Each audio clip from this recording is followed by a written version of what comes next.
talk to you about this. So they're photographing him. Can everybody see him? Yes. Okay, promise me not to read anything. Don't waste your time on that. It just tells you that he comes from 3500 BC. Now I want to tell you, all I can tell you about him. This is the most amazing thing at the British Museum for so many different reasons. One, because he's a human being. So that is above all our artifacts, really the most complex and beautiful things that has ever come out of the earth so far is a human person. This is a human person. He's our ancestor. He's our father's father's father's father's father's father's father's father's father's father's father. Although we don't know whether he had any children, but he probably did. I can tell you lots about him, and I will. Where do I start? Well, first of all, I have to start by saying he's called Ginger, and he was called Ginger from the day he was found in 1865 at a place called Naga al-Gharira in the northern deserts of Egypt. It was amazing that this guy was found because he's pre-dynastic. He's before the mummies. They were digging up for some treasures there, and Wallace Budge, who was in charge of Egypt here at the British Museum, had been out there in 1895, and he had brought back some nice things from there. And when he came back, all the locals, as soon as he left the dig, the locals would move in to find some extra things, you know, to make some money. So they started after his dig, and what happened? He got a letter to say, we found more mummies. They had been looking for royal mummies at the dynastic period. We found more mummies. So he dashed over back to Egypt on a Ryanair flight in 1898 and found, yes, 6 mummies. 2 men, 1 woman, and 3 that they couldn't quite tell because they were so damaged or whatever. Now, this was the first one that was found, and this was the most important one. And he has obviously got red hair. It was redder then. It's changed a lot since then. He had red hair, and he was therefore the nickname Ginger. Believe it or not, since 2001, the Ethics Committee of the museum and all museums prevent us from calling him Ginger anymore. But for me, he's always going to be Ginger. But he cannot be described as Ginger in documentation. Oh, Ginger, can you just imagine? Now, I love him because he's preserved, amazingly preserved. He's got his skin. Think about it. He's 5,500 years old. He's still got his skin, his nails, his teeth, his hair. Now, can you tell me, how come he's preserved? Very good. He was buried, as everybody was in the pre-dynastic period, in a shallow grave in the hot sands of the upper Egyptian desert. So he was buried there. Now we're 75% water, and so that evaporates almost immediately. In the desert, it's so dry, bacteria cannot exist. So there's nothing to eat him up.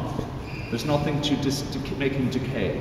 So he's literally dried out, like you would dry a piece of meat, or you would dry, you know, like we have dried the Spanish and the Italians love to prosciutto. They dry, smoke and dry their meat. He's dried in that way. He was buried in a shallow grave. I think they had a lovely way of burying their dead then. They buried them in a shallow grave, just about that at 1 meter, and they wrapped them. It was like a bed. They put reed mats underneath them, blankets of palm on top of them, and made them comfortable. Now you notice he's in a fetal position. Okay, that's very important. Up to the Middle Kingdom of the dynastic period, everybody in Egypt was buried in a fetal position, turning towards on their left side, their face facing the west, where they believed their new land, the land of the souls, was. And that's how he's buried. Only in the Middle Kingdom did they begin to actually extend the body and lay it in a dorsal rather than a fetal position, so on their back, the mummies that you see. And the way we're still buried today, on our back and fully extended. But this is the way people die. This is the way people are born. This is the way people sleep. This is a lovely way to be buried, all wrapped up and cozy in palm leaves. Wallace Budge was so excited when he found Ginger that he wanted to take him immediately, all of them, back to the British Museum, and they did. They took them immediately back here, and by 1901, Ginger was on display, the very earliest mummy ever to be on public display in the world. So when you go to New York and you see the great mummies there, when you go down the corridor here and see the great mummies, when you go to Egypt, to the National Museum, which is the finest collection remember that this was the first one ever. Now, he's more important than this, Alex. He's more important than this. Because they found ginger so well preserved, and because often these graves, being shallow, were disturbed by animals and robbers, and they discovered that their bodies were still preserved, this began their notion of an afterlife in Egypt. They thought, wow, we do not decay like animals, we actually live on. So we need to have food and utensils. And they began to put utensils. Now, these utensils are not the ones found with ginger. There were utensils exactly like these found with him. They were sold off by the locals before Wallace Budge could get them. Okay, but there's a record of them there. So they found utensils exactly of the same period from similar graves to arrange around ginger. So in 1901, people flocked here to the British Museum to see Ginger, and they've been flocking to see him ever since. Now, the other 6 are not on display, except for the woman. She's called Gingerella. Now, that has more to do with Ginger, because she has long brown hair.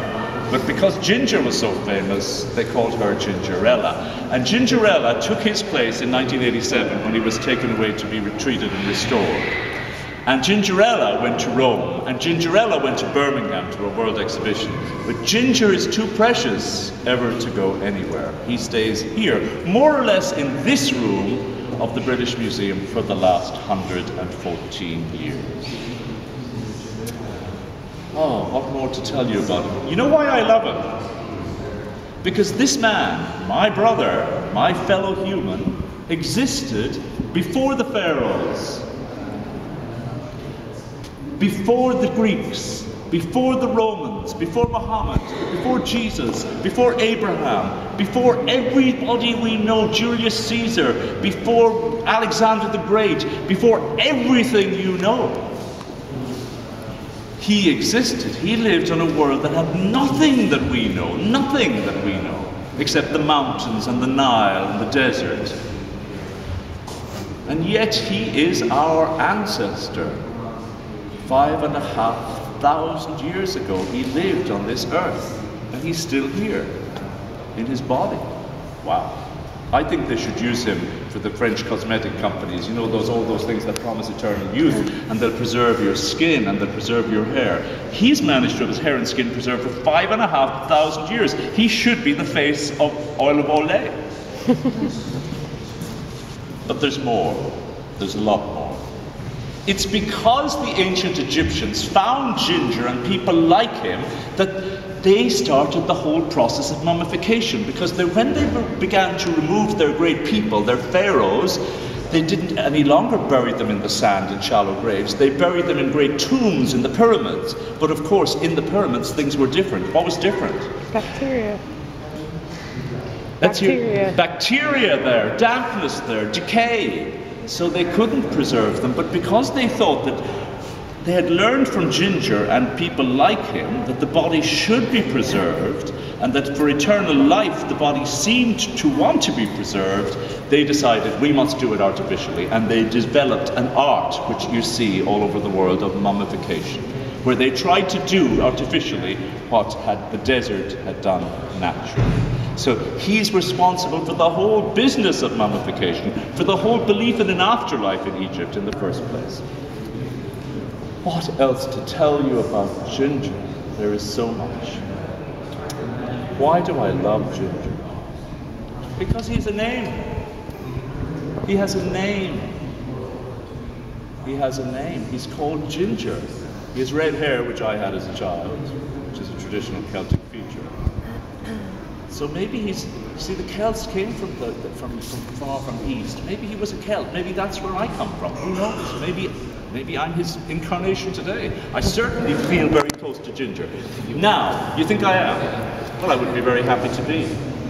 So, let me tell you more about Ginger. Wow. Ginger was taken out of here in 2012 to the Cromwell Hospital, a very famous hospital in London. It's the only time they took him out of here.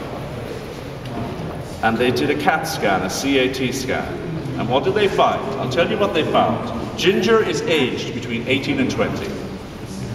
That's quite an adult. The oldest of the 6 was 50 and in a very bad shape. So 20 was a full man, Ginger was muscled, Ginger was healthy, no arthritis. Ginger had good teeth, excellent hair.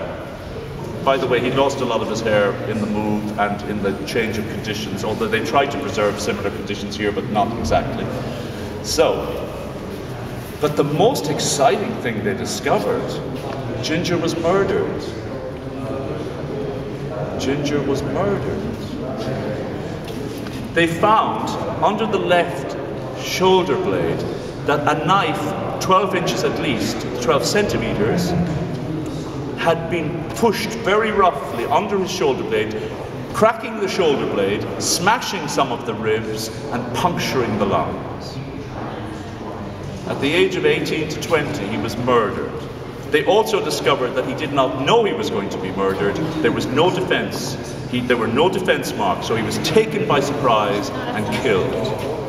A healthy, young Egyptian man was killed in the desert of Egypt. And they didn't know that.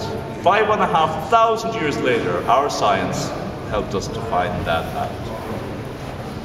So is he technically the first murder we ever know about? I'm not sure about that, because it's technically the first everything we ever know about, as far as humans go. So picture him. It's 5,500 years ago. What sort of life? He's in the desert. Obviously he's primitive, but bear in mind that in a couple of centuries there were pharaohs, so he's not that primitive. He's not that different from you. He's not an animal crawling around in the desert. He's a full human, and within centuries those humans will ascend to the great Egyptian heights.